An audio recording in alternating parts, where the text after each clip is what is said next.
أهلا ومرحبا بكم أعزائنا المشاهدين في حلقة من برنامج فيلي نحو قبة البرلمان. ضيفي لهذا اليوم المرشح الفيلي الأستاذ حيدر هشام الفيلي. مرحبا بك أستاذ حيدر. أهلا وسهلا ومرحبا. بداية عرف المشاهدين عن نفسك. حيدر هشام الفيلي، مرشح مقعد الكوتا الفيلية، مرشح وطني لكل العراق، بالقائمة بالرقم 335. أتمنى لك التوفيق ولجميع المرشحين على طريق الانتخابات. بداية أستاذ، هذه هي المرة الثانية لجنابك تدخل بها السباق الانتخابي. متى اختمرت فكرة وقرار معاودة الأستاذ حيدر هشام دخول الانتخابات مرة أخرى؟ فقط للتصحيح، هي المرة الثالثة، لأنه في الثالثة. نعم. 2013 رشحت وفزت عضوا لمجلس محافظة واسط لغاية عام 2019. مهم. في عام 2018 رشحت لأول مرة لمقعد الكوتا الفيلي أيضا للبرلمان، ولم يحالفني الحظ في وقتها، وهذه هي المرة الثالثة لمقعد الكوتا الفيلية. بحقيقة الأمر هو الموضوع ليس اختمار لفكرة، بل هي أساسا الفكرة كانت موجودة باعتبارنا كنا جزء من هذا المشروع، من مشروع نعم. تأسيس هذا المقعد، وبنفس الوقت إيماننا الكامل بما يضم هذا المقعد من حقوق وواجبات، ولديه الكثير من الأمور التي واجب على من يتكلف بهذا المقعد أن يقوم بها. ولهذا الأمر كنا ننتظر الفرصة المناسبة، حتى هذه المرة لن تكون مرة خاسرة أو مشاركة خاسرة. درسنا الوضع جيدا، ودرسنا الساحة جيدا، ونظرنا أيضا إلى رأي جمهورنا ومحبينا في كل العراق وليس فقط في واسط، فرأينا أن إن شاء الله الحظوظ قائمة نعم. لأن نسترد حق من حقوقنا، وتوكلنا على الله وأهل البيت وانطلقنا لهذا المشروع. مهم. طيب، لماذا اخترت هذه القائمة بالذات؟ حدثنا عن القائمة اللي حضرتك مرشح ضمن صفوفها. فقط يعني أيضا للتوضيح، هي مو قائمة، ولكنه أنا ضمن ائتلاف نعم. يقوده رئيس الوزراء. القائمة لرئيس الوزراء تختلف، أنا في مهم. قائمة منفردة. نعم. يعني اليوم الكثير يقول كيف أنت مرشح لرئيس الوزراء ولكنه ليس ضمن القائمة بالضبط، هاي مالته. النقطة اللي أردت توصل لها. حقيقة الأمر رئيس الوزراء، نعم. وللتوضيح أكثر للمشاهدين، أنه رئيس الوزراء لديه قائمتين يرعاها. القائمة الأولى هي القائمة العامة بتسلسلها 207 لكل العراق بمرشحيها 470، الإعمار والتنمية. الإعمار والتنمية، ائتلاف نعم. الإعمار والتنمية. أما بالنسبة لي فأني مرشح لمقعد الكوتا الفعلية لكل العراق، فأعتبر قائمة منفردة مهم. برعاية ودعم دولة رئيس الوزراء. بصراحة الأمر كان اختياري مبني على أمرين. نعم. الأمر الأول هو اختيار اتجاه وطني عراقي، وثانيا إيمانا بمشروعنا أن يكون المشروع الفيلي هو جزء من مشروع دولة ومشروع وطن اسمه العراق.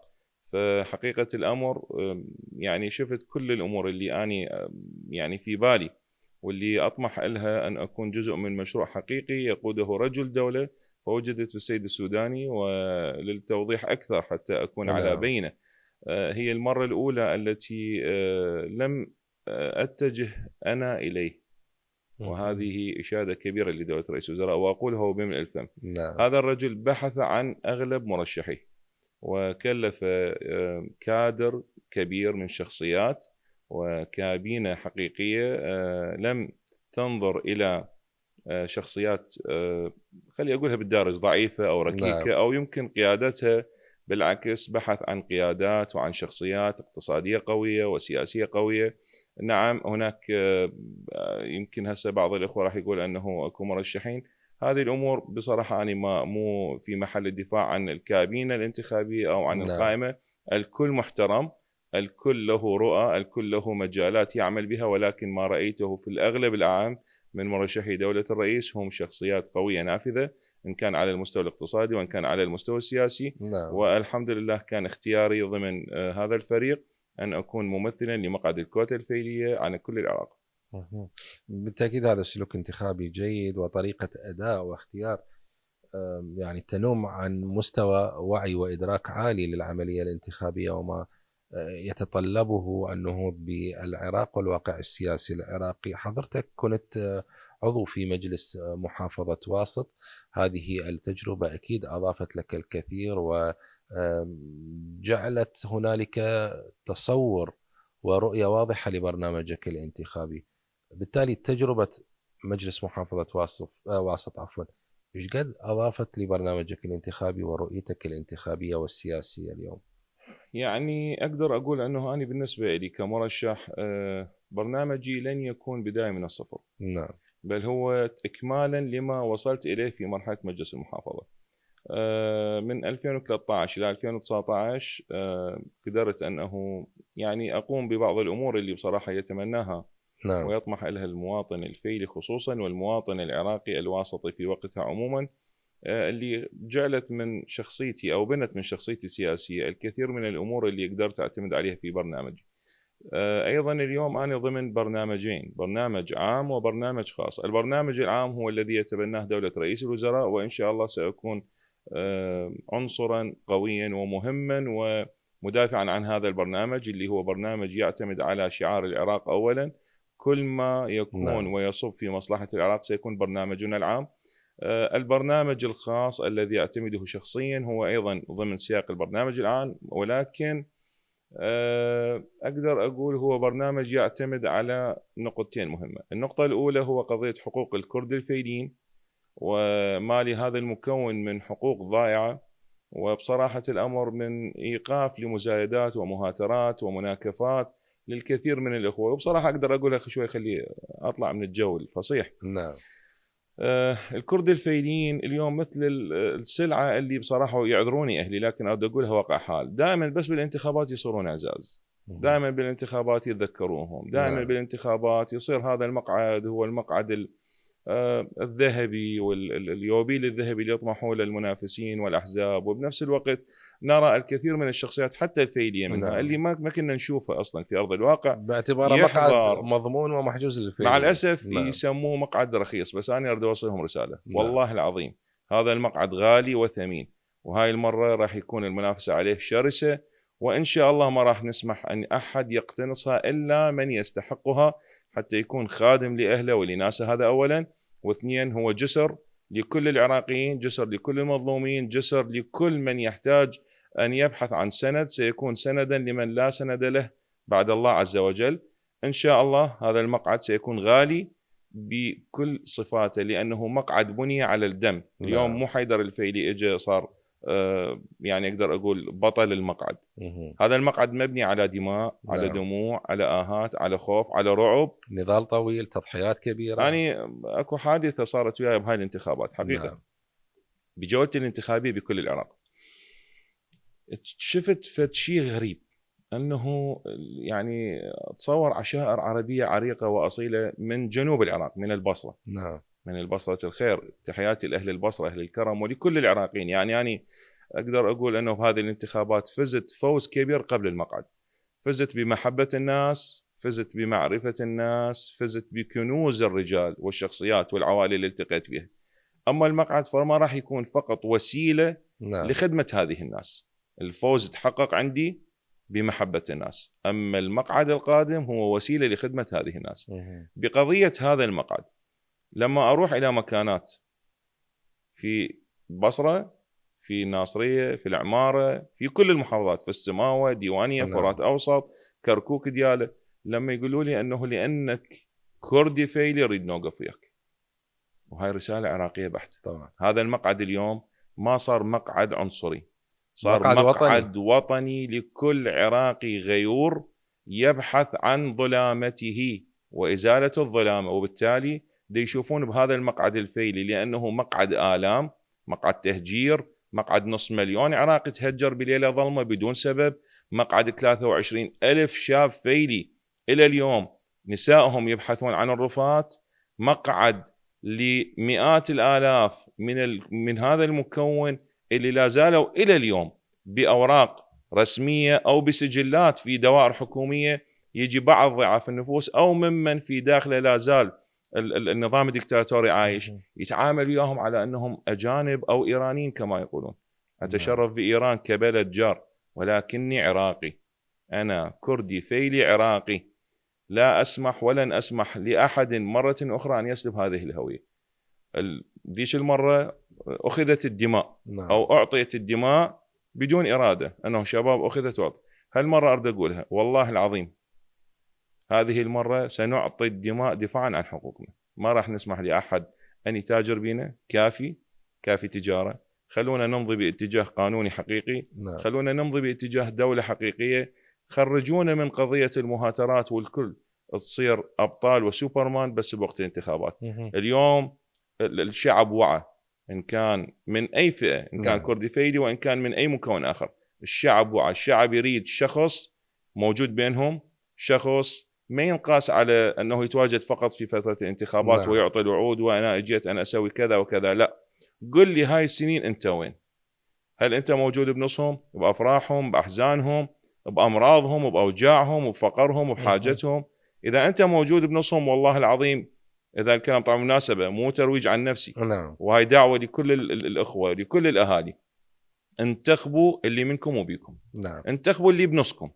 أما يجيني واحد مسلفن وفقط بفترة احنا قبل هاي السليفون كنا حلويات نعوش نجيبها على الشوكليته حتى نفتح السليفون نشوف القصص الموجودة جواها. أنا اليوم ما جاي أبحث عن مرشح مسلفن أفتحه بس بأيام الانتخابات. أريد مرشح موجود وياي. مرشح قاعد بنصنا. أما يجيني واحد يظل يعطيني شعارات. حلو هذا التشبيه حبيته. يعني ما نريد نشبه بغير تشبيه. أستاذ حيدر، ذكرت التاريخ النضال الطويل للكرد الفيليين وتاريخ المعاناة الطويلة. مع هذا التاريخ وفي ظل هذه التضحيات والدماء، وبنفس الوقت المقعد الانتخابي يدور أعداد تضحية وسنوات، وأعداد الكرد الفيليين الآن الموجودين في العراق مقعد واحد يناسبهم؟ يعني الحقوق تؤخذ ولا تعطى. طالما ما عندي صوت فيلي حر وشجاع داخل البرلمان يطالب بحقوق هذا المكون، فأعتقد حتى هذا الواحد راح يطير. مو أنا سؤالي وأنا أريد أوصل بحضرتك، احتمال تكون أنت صوت الفيليين داخل البرلمان إن شاء الله إذا توفقت وصعدت لقبة البرلمان وفزت بالانتخابات، هل ستسعى إلى إنصاف الكرد الفيليين وإعطائهم حجم انتخابي حقيقي ضمن مقاعد الكوتا؟ اليوم الفيليين مئات الآلاف. يعني إذا احنا نريد نقيسها من ناحية الرياضيات وفي قانون الانتخابات، لا استحقاقهم مو مقعد واحد. راح تتبنى هذا الأمر؟ يعني إذا أريد أتبنى هذا الأمر فإن شاء الله سأتبنى برنامج مو بأقوال. أقول خلونا ندخل البرلمان وشوفوا شغلنا إن شاء الله. راح تشوفونا وراء 4 سنوات قيمونا، أو أول سنة قيمونا. هل احنا مجرد أقوال كما سابقاتنا؟ أم لا؟ أيامنا القديمة وتجاربنا القديمة تشهد أنه احنا بالفعل. لأنه بصراحة الأمر اليوم إعطاء الوعود، اليوم الشعب العراقي كله ومن ضمنهم الكرد الفيليين والله ما لهم من الوعود. حتى أنا المتحدث أنا لو مو مرشح هم ما أصدق بالوعود. وهذا اللي دا أشوفه اليوم. أكو فقدان ثقة بين المرشح وما بين الناخب. يعني لما أقعد أنا في جلسة، الناس ما تعرف حيدر هشام، شوفني لما أقعد أباوع بعيون العالم ما واثقين، ما مقتنعين، ما مصدقين. يعني شو تريد تسولفهم؟ تقول لهم سنقضي على الفساد، يقول لك كلها فساد. سنقضي على البطاله، اليوم اكو يقول لك كذا مثلا. لا، ويقول لك الكل هم دا يرفعون هذا الشعار. قول لي شلون راح تقضي؟ آليتك شنو؟ شوف كلها اليوم تجي بوقت الانتخابات تصير طواويس. بعد الانتخابات اللي يبقى طاووس واللي يصير غراب. هذا يبقى كل من وحسن عاقبته وسوء عاقبته. دائما احنا نقول اللهم اختم لنا بحسن العاقبة. فأنا أقول اللهم أختم لي بحسن العاقبة، أن أكون على قد أفعالي بأقوالي ووعودي اللي انطيتها للناس. لأنه بصراحة الأمر، وهذه نصيحة أنا ذكرتها في مرة من المرات بمنشور بالفيسبوك مالتي، وجهت نصيحة للأخوة الفائزين وأوجهها إلى نفسي أولا. ترى هي 4 سنوات وكرسي حلاق ما يدوم لأحد. وروح صر دورة ثانية وروح دورة ثالثة، هو كل العمر خلصان. بس الإنسان اللي هنيال اللي يوضع بصمة حقيقية، ينطي تاريخ لأولاده، اما مشرف او تاريخ اسود يستعرون منه. لانه صدقني بالاخير ترى انزل بس اني واعمالي. لو عندي قبر ومؤمن بعلي بن ابي طالب حقيقه، مو بس بقول والله نعلق اقوال امير المؤمنين، لا كون نطبقها. فاقول انه اعمل لدنياك كانك تعيش ابدا، واعمل لاخرتك كانك تموت غدا. احنا اليوم امام مرحله وواقع حال. اليوم كثر الوعود بصراحة أنا أعتبرها اليوم أصبحت فد عملية ترويج لشخصياتنا أنا ما مقتنع بها، لأنه الناس نعم تريد واقع، الناس تريد يعني فعل. فأنا أقول خلونا امنحونا الفرصة نعم أنه نتكلف، لأنه هو القضية مو قضية فوز. الفوز إذا أكو جائزة، نعم هو مو جائزة، هو تكليف وهو أمانة نعم وذكرت بالقرآن. نعم وبالأخير ده يقول لك رب العالمين كان إنسان ظلوما حملها الإنسان فكان ظلوما جهولا. يعني إحنا اليوم ظالمين لأنفسنا جاهلين لما أنه إحنا للتجربة اللي رايحة للأمانة اللي راح نشيلها. نعم. فعلى هذا الأساس أقول امنحونا الثقة وجربونا بالأفعال. طيب راح نتحدث أيضا عن محاور كثيرة ونقاط أخرى، لكن بعد هذا الفاصل ابقوا معنا.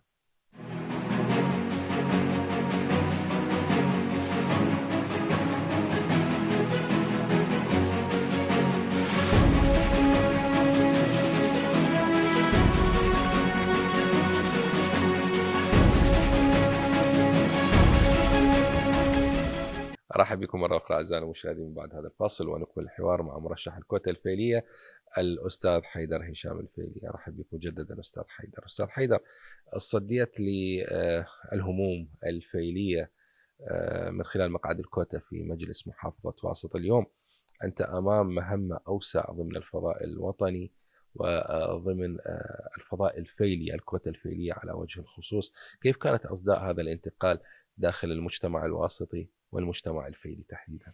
خليني أجاوبك من هم من الهموم اللي واجهتها. نعم. واللي هو كان يعني أقدر أقول أمانة برقبتي. في أحد السنين كنت أحضر إلى احتفالية يوم الشهيد الفيلي اللي كانت تقام في حسينية الكرد الفيلين في إيران في طهران بمنطقة يسموها كوتشا مروي. أنا ألقي الكلمة لكن ألقيها ارتجاليا. نعم. يعني ما أكتب.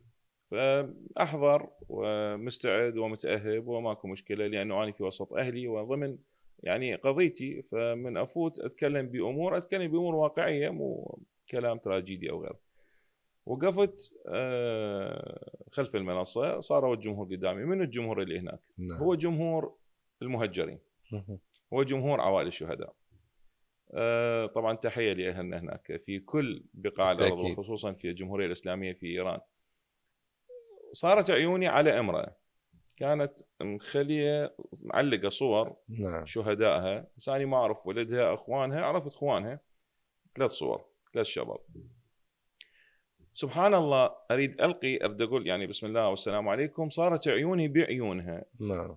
أقسم بالله صارت كأنه أحس عيونها دا تحاكيني، دا تقول لي لا تسولف لي سوالف، قل لي لقيت جثث أولادنا؟ نعم. بنظرة عين جادحة دامعة لامعة. وقفت يعني ما أعرف، أحس أنه الكلام عبر العين ارتسل. أنا يعني جمدت بمكان. اليوم أصبح المجتمع ما يريد إنشاء، ما يريد شعارات مرسلة. الناس ملت من الكلام، تريد وعد. فأنا وقفت ايش أبدي؟ فبديت قلت السلام على أم البنين الفيلية، السلام على أم الشهداء وأخت الشهداء وبنت الشهداء. المشكلة اللي صراحة اللي أريد أنه أقولها، نعم. أنه هذه الهموم، أو اليوم من تفوت إلى عائلة تقول لك أني خلصت عمري، ومن ضمنهم أني والدي ووالدتي. نعم. في شهادة الجنسية كانت موقعة باسم حكمة فاضل عواد.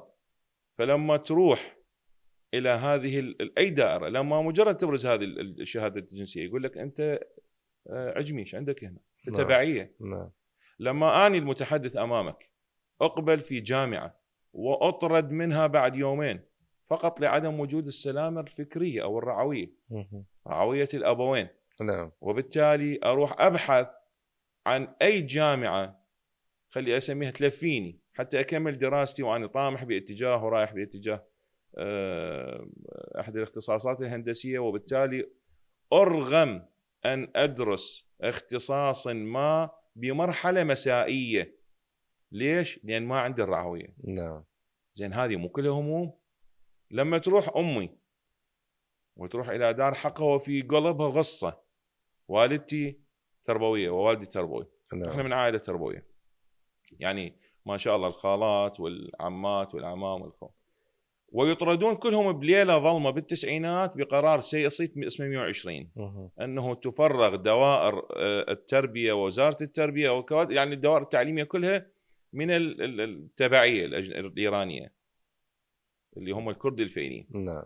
وتطرد امي وخالاتي وكل اهلنا وكل احبابنا، يطردون ويقعدون ببيوتهم سنه او سنتين ورجعوهم. شيء ودوهم الى دوائر ثانويه، والشيء رجعوهم للتعليم بعد سنتين لما شافوا انهم مدارسهم خلت نعم. او شبه فقدت كثير من يعني من الكوادر التدريسيه. والدتي توفت وحصره بقلبها تقول معقوله هاي السنتين ما يحسبوا لي اياها؟ مو قضيه المال، لا والله. قلت لها امي، انا في اليوم سالتها قلت لها ماما هالستي ما تقولي لي يعني كنت عضو مجلس محافظه ودائما تقولي ماما طالبوا بحقنا قرار 120. قلت لها امي والله مو يهم الموضوع بتشريع برلماني وتعديل وانا كتبت وماكو فايده لانه ما احد يسمعني. بس انا بدي اسال هسه امي ما محتاجه، شو تسوين بالفصل السياسي؟ قالت ليش انا مطالبه فلوس؟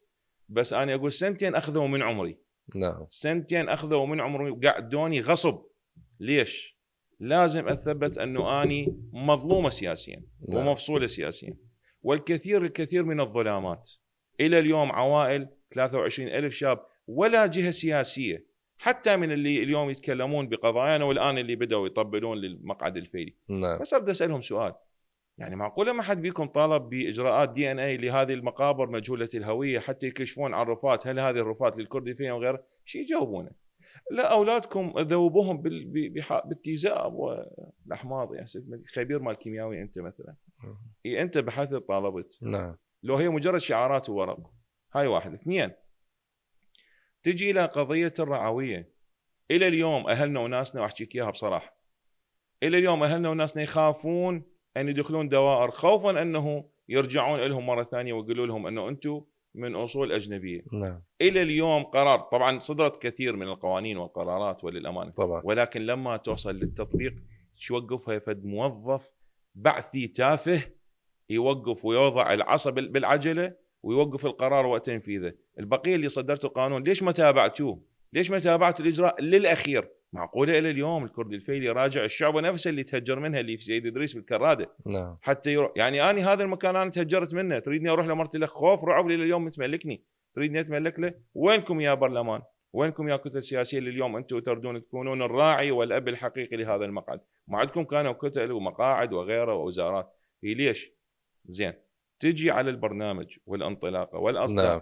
صدقني اليوم ترى ماكو شيء اسمه اصداء للجمهور غير فقط المحبه. المحبين يتمنوا لك الخير، ولكن بنفس الوقت اكو ناس تنتظر منك الحلول. ما تريد عضو برلمان تصعده ينتظر له سنه سنتين على قولة اهلنا الحسكه اللي عندنا انه يندلمق عاده، يعرف شلون يقعد وشلون يحكي ويروح يفتح علاقات ويتصادق هذا ويصادق ذاك، عود وراها يلا فتره ويعدل هندامه وبعدين يلا يروح ويشبع صور وغيره، وبعدين يلا يطلع اخر شيء كلش بعدين يجي لكم للاعلام والله احنا قدمنا هيك مشروع وما قدرنا نسوي. واني لمن توجه الشكوى؟ هو انت مسؤول، انا انتخبتك حتى تحل المشاكل، مو تجي تقعد امام كاميرات التلفزيون تشكي لي وضعك. طيب حيدر هشام الفيلي كان على مقعد الكرسي المسؤوليه في مجلس محافظه. نعم. الكوت وضمن الكوتا الفيليه ايضا، هل استطاع ان يقدم شيء يخفف من هموم الفيليين؟ لانه محكم بقانون 21 الخاص بالمحافظات غير المنتظمه باقليم، حدد المسارات الخاصه بمقعد مجلس المحافظه، ولكن مسكتت واشتغلت. واليوم ما اريد ادعي لانه كل اللي اسويه وكل اللي اقدمه هو غصبا علي، وهذا واجب مو منه ولا متفضل ولا انجازات اروح اتفاخر بها. بس اقول اليوم موجوده حسابي القديم اللي باسمي حيدر هشام الفيلي وسياسي وصفحه مؤرشفه، يقدرون يطلعون على الكثير من الاعمال اللي قمنا بها. بس اللي وقفنا انه محدوديه المقعد اللي احنا بيه، محدوديه المسؤوليه. لكن لما تكون بالبرلمان لا، المحدوديه ما تنتهي. هنا تكون الناس تريد اسد يجيب حقوقها.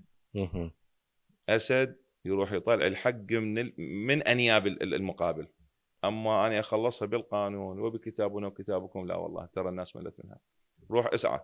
تصير معقب، تصير مقاتل، شو تصير بالنتيجه الرجل اللي يعبي بالسله رقي.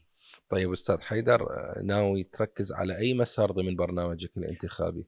شوف استاذي العزيز، احنا اليوم امام 4 سنوات. نعم. مقعد الكوتا الفيلي هو عضو برلمان.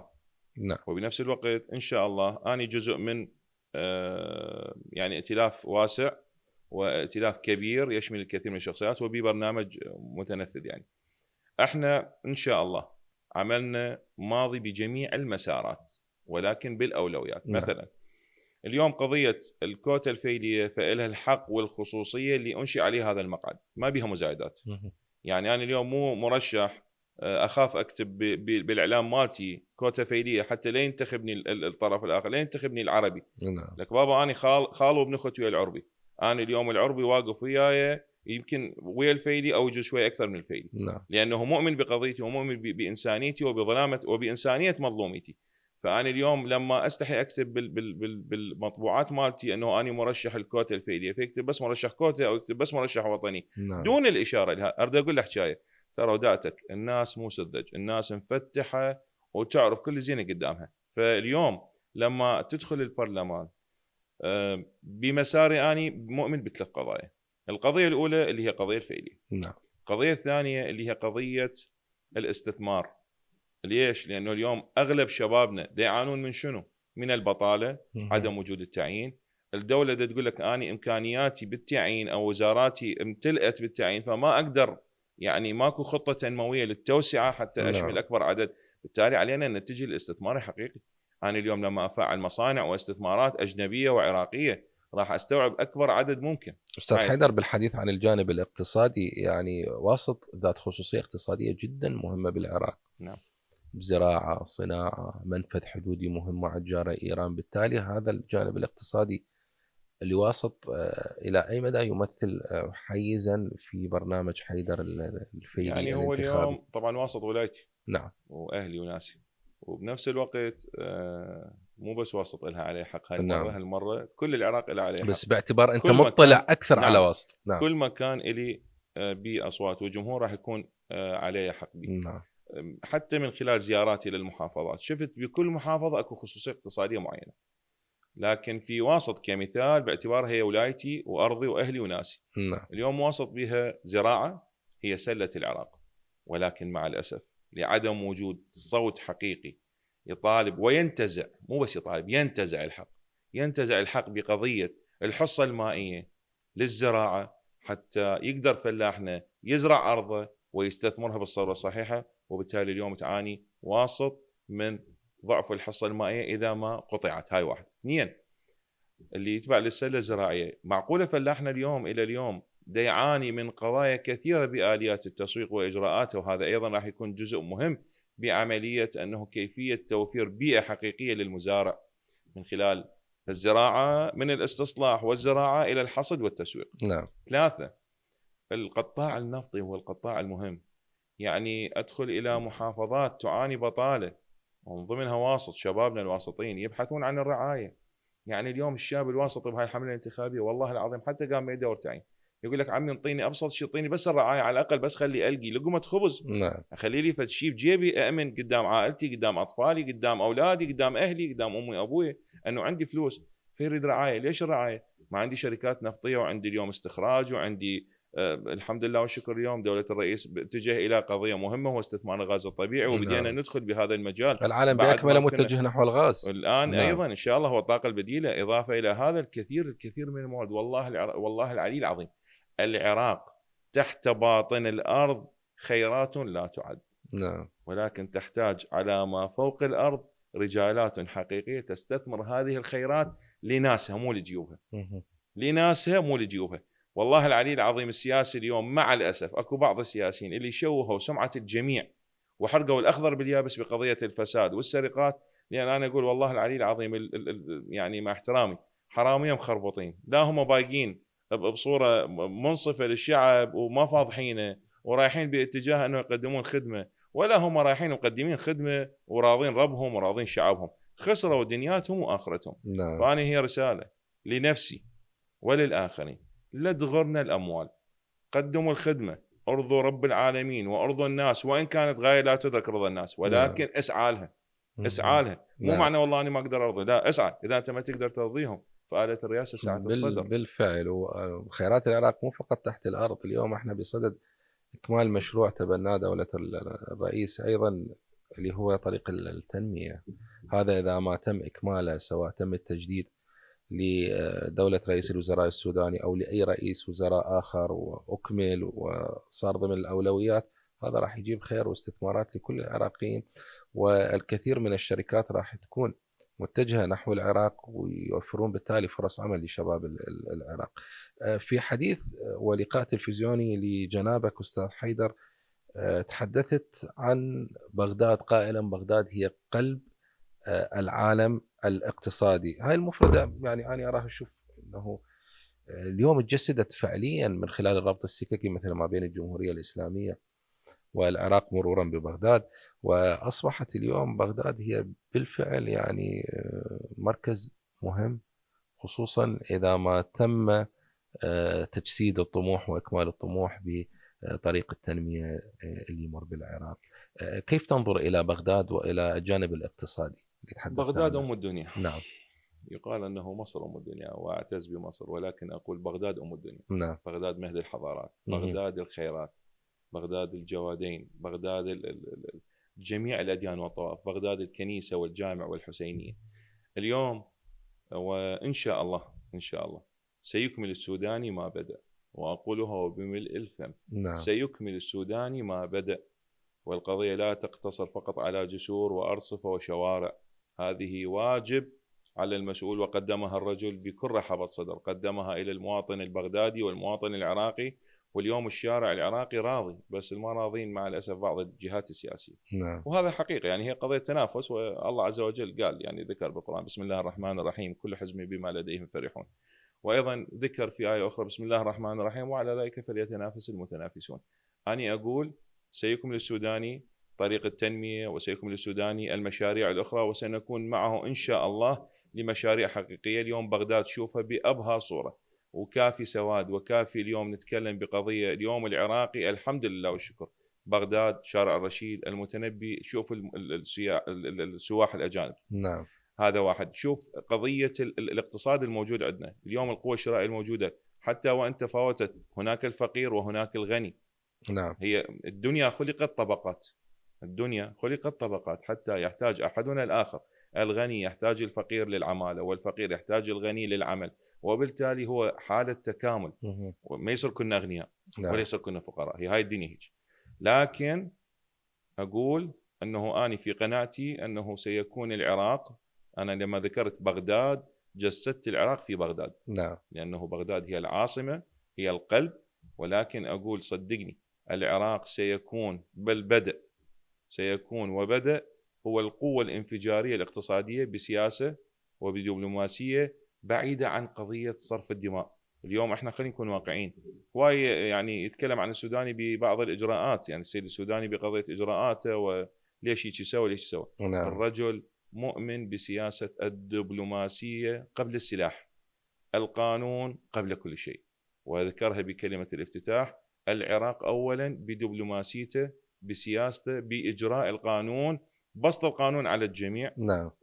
اليوم لما نتجه إلى الشعارات علينا بالتطبيق، التطبيق موجود بالكثير من المفاصل. نعم مو كلها، أكو اليوم أكو يعني حتى لا يقولون نعم. هذا مطبل أو مروج لجهة. نعم. أو لشخص هو تحت عباءته.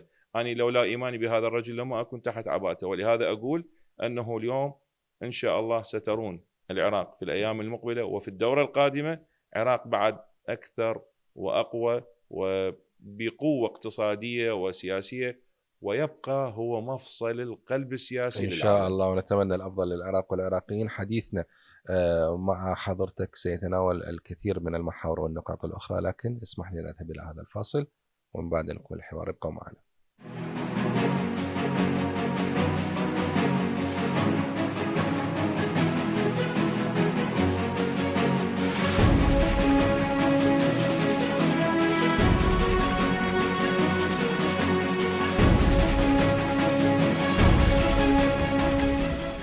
من بعد الفاصل نكمل هذا الحوار مع الأستاذ حيدر هشام الفيلي، مرشح الكوتا الفيلية. أستاذ حيدر، تحدثت عن الانتماء الفيلي اللي جنابك تعتز به، واستوقفتني مفردة الخوال العرب، وأنا أيضا وصلتني أخبار أنه الكثير من العرب والعشائر العربية الكريمة هي داعمة لحضرتك ضمن الماكينة الإعلامية والانتخابية حدثني عن هاي التوليفة شلون رمت. أنا ذكرت في يعني مداخلة نعم. سابقة قلت أنه الفوز تحقق.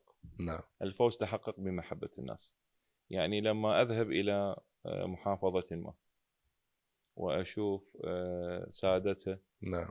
وشخصياتها ووجهائها يستقبلوني ومستعدين لاستقبالي، ويقولوا لي بكلمة أنه لأن أنت فيلي وابن ختنا نوقف وياك. نعم. فهذا الأمر يعني أولا هو أمانة، لأنه زاد الحمل، زادت الأمانة، زادت نعم. الناس اللي يكون تقدم لها الخدمة.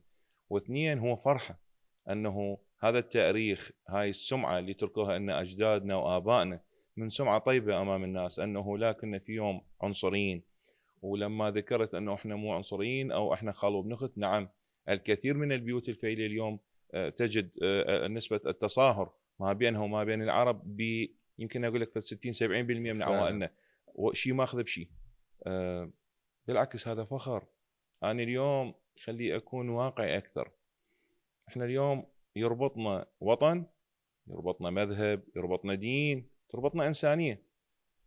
نعم. إن لم يكن لك أخ في الدين فهو أخ لك في الإنسانية. نعم.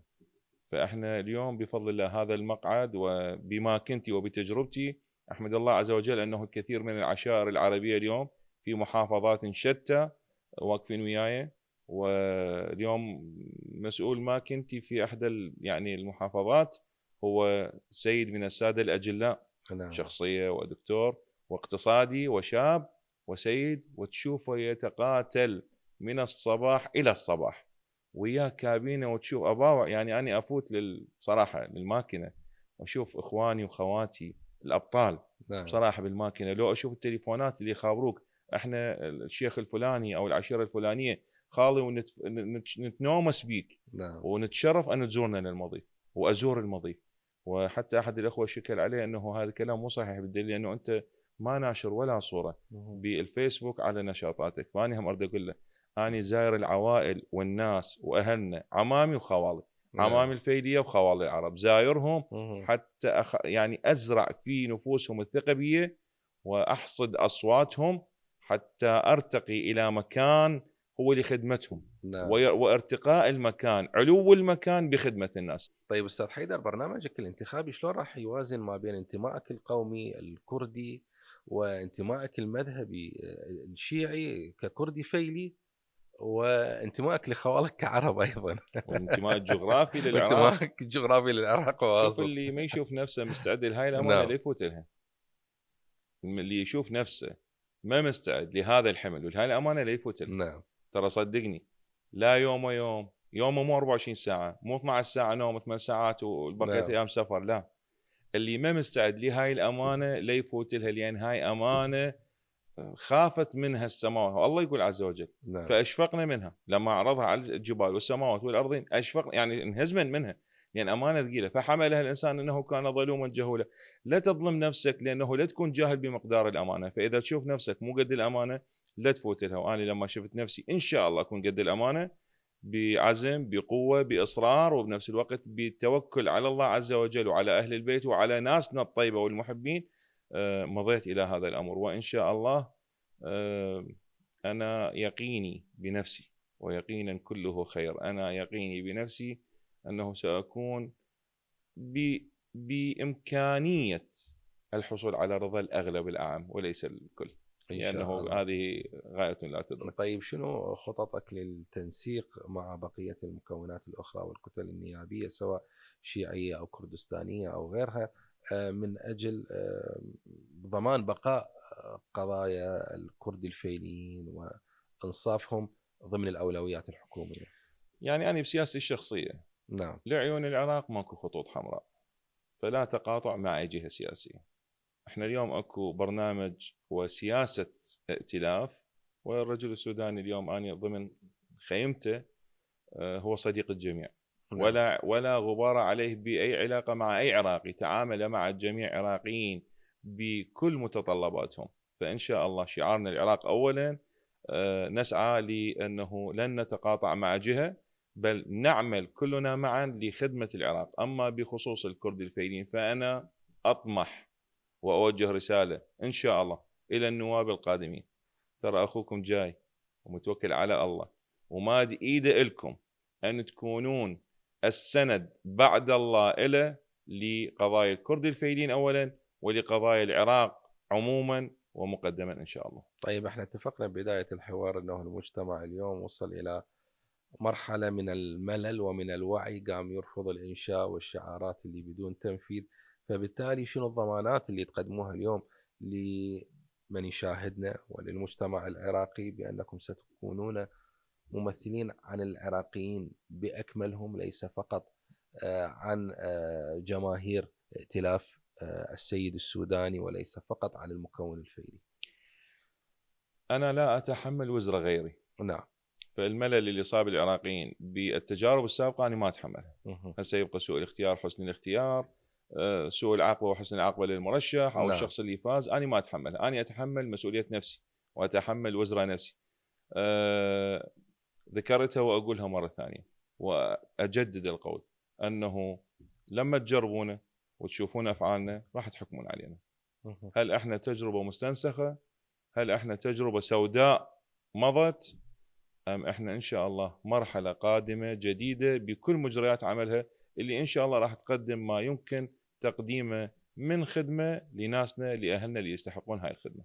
هل هنالك قوانين معينة وضعها في ذهنك أستاذ حيدر أنه يتم تشريعها أو تقديم مشروع لإقرارها، أو جائز قوانين قديمة برؤيتك محتاجة إلى تعديل معين؟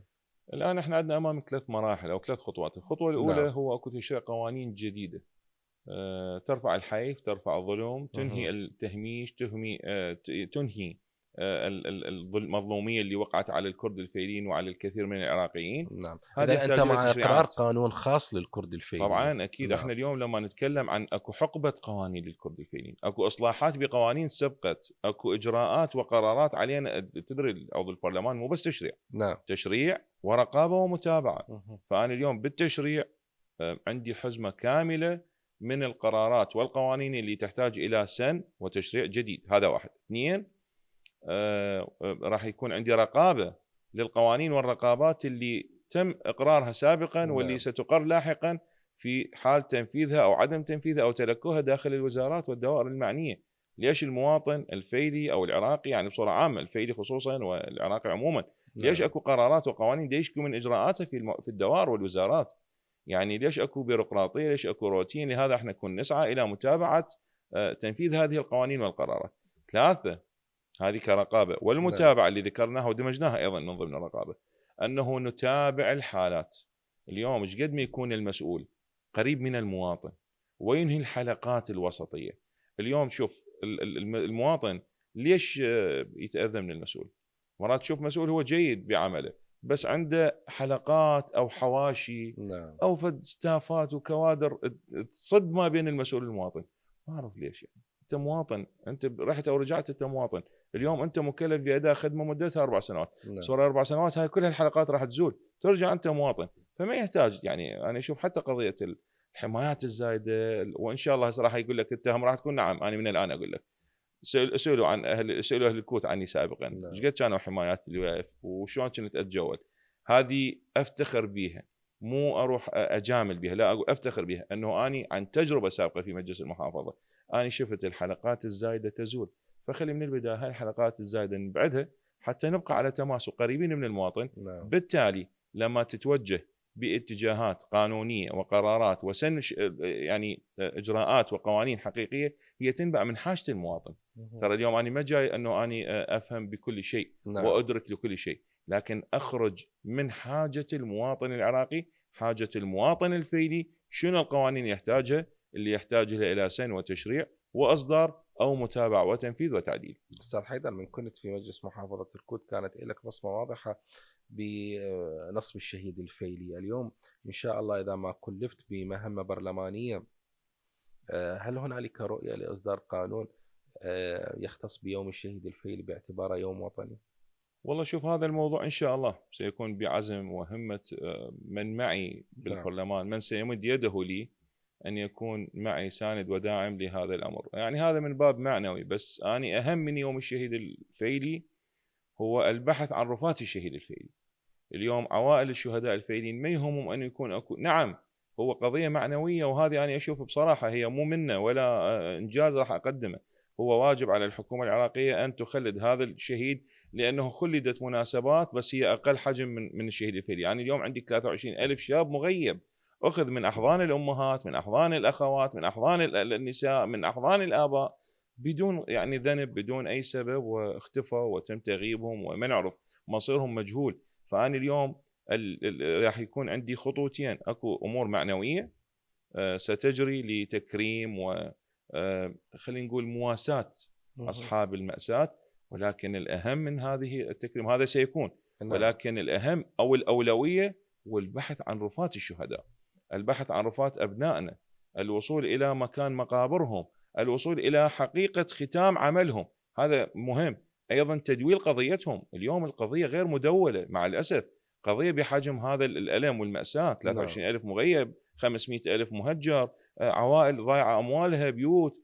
يعني ما معقول أنت اليوم لما ترجع حتى على قانون التعويضات اللي جرت، يعني ما معقول أنت بيت في مكان معين تقيمه بأبخس الأثمان وتشوف المواطن صاحب البيت يرتضي لهذا الأمر. ليش؟ لأن ما عنده ظهر يدافع له، ماكو صوت يدافع له.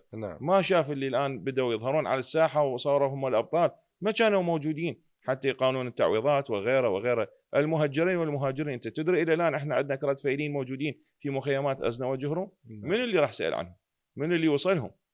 طيب غير هذا الكثير من عوائلنا الموجوده الان في الجمهوريه الاسلاميه الايرانيه ما عندهم مستمسكات عراقيه وما عندهم مستمسكات ايرانيه. شنو الخطوات العمليه لمعالجه شؤون الفايلين خارج العراق؟ الخطوات الخروج من الانشاء، الخروج من سنعمل وسنفعل وسنقوم بل الخروج والتوجه إلى العمل، أن تذهب إلى الميدان، أن تروح إلى الوزارات المعنية وتأخذها بإيدك كرقابي وتشريعي، وتروح إلى هذه العوائل اللي عندها هذه الظلامات، ولمعالجة هذه الأمور بطريقة قانونية حقيقية، مو روتينية ولا إعلامية.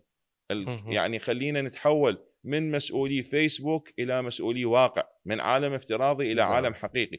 خلينا نروح إلى هذه الظلامات، نفتخر ونتشرف بزيارة هذه الظلامات لأنه مفخرتنا وهي سبب وجودنا. أنا اليوم لما أصعد وأقول أنا المسؤول، أنا جيت بسبب ذولا، هاي الشخصيات اللي أنا جيت بسببها، بسبب هاي الدموع والدماء والظلامات أنا صرت مسؤول، وغير يريد يصير مسؤول، وغير يريد يسعى لهذه المناصب. فلما نتقلد هذه المناصب خلي نؤدي الأمانات إلى أهلها. بالحديث عن جزئية التمثيل السياسي للمكون الفيلي، مظلومية الكرد الفيليين ليست فقط مقعد الكوتا الواحد وهم يستحقون أكثر في البرلمان العراقي، بل حتى في الدرجات الخاصة الكرد الفيليين مظلومين باستحصالهم على درجات خاصة، المدراء العامين، وكلاء الوزارة، السفراء وغيرها. برأيك كيف ممكن معالجة هذه المسألة؟ والله أستاذ يعني سمعت هذه المفردة يعني هالأيام أنهم مظلومين، ما أنا ما أعتقد مظلومين. لا أنا أقول الحقوق تؤخذ ولا تعطى. طالما أنت ما عندك تمثيل حقيقي فأكيد تظلم. اليوم البقاء للأقوى. مقعد الكوتا الواحد راح يقدر يعادل الكفة، تقدر ترجع لتجربة، تقدر ترجع لتجربة مجلس محافظة واسط ويذكروه أهلنا. أيضا كان مقعد واحد في وقتنا، مقعد واحد، ولكن لأنه وجود سياسة عمل حقيقية وأكو مناصرين وأخوة إلي من أعضاء مجلس محافظة، استطاع أن يكون أن مناصب تنفيذية. كان أن معاون محافظ واسط لشؤون الخدمات اللي هو أخي الكبير وصديقي واللي ارتحل إلى بارئه المهندس نبيل شمة. أيضا كان عندنا معاون مدير عام تربية واسط، كان عندنا بعدين أخذنا هيئة، يعني تحول الأستاذ نبيل إلى رئيس هيئة استثمار واسط بفترة قليلة وبعد تعرض إلى حادث وتوفى. لكنه وأيضا الكثير من الدور موجودة. اليوم هي القضية مو قضية أنه أني كون أستحوذ على المكانات. يعني أنا بصراحة هاي الأمور أيضا، لأنه اليوم خلينا نجي للواقع، لا اليوم أكو دوار وعندنا وزارات، عندنا بها مدراء عامين، عندنا بها وكلاء وزراء، بما يتناسب مع الحجم الفيلي في العراق، بما يتناسب مع الحجم لا هو ما يتناسب سيدي الكريم. شوف احنا إذا نتكلم عن التناسب فراح تجد كل العراقيين مظلومين. خلينا نكون واقعيين. اليوم أكو تمثيل حزبي لكل مكونات سياسية حزبية، عندها مقاعد نيابية تأخذ لها حصصها، وهذا طبعا هي الواقع. يعني شوف احنا لن نسوي الحاله السوداويه انه بس العراق، لا، هو كل العالم. اليوم الاغلبيه للحزب الحاكم او نعم. للحزب المسيطر بالقوه بالعدد، ولهذا يتنافس الاحزاب والجهات السياسيه على ان يكونوا هم الغالبين. وبالتالي نعم. انت تشوف تجربه امريكا وتجربه كل الدول الاخرى، مهم. تشوف اليوم الرئيس المناصب ستكون لهم، نعم. او الحزب الاغلبيه اليميني او اليساري او الى اخره. احنا اليوم نتحدث عن قضيه، ادخل الساحه، كون موجود، تحصل ما يمكن استحصاله من تمثيل حقيقي. نعم. لا نروح نزايد على غيرنا نعم. ولا نبخس حقنا. مرشح الكوتا الفيلي الأستاذ حيدر هشام الفيلي، شكرا جزيلا على هذا الحوار، ونتمنى لك التوفيق في السباق الانتخابي. شكرا لكم، وإن شاء الله لنا لقاء. نشكر الجمهور أيضا على حسن المتابعة. مع السلامة.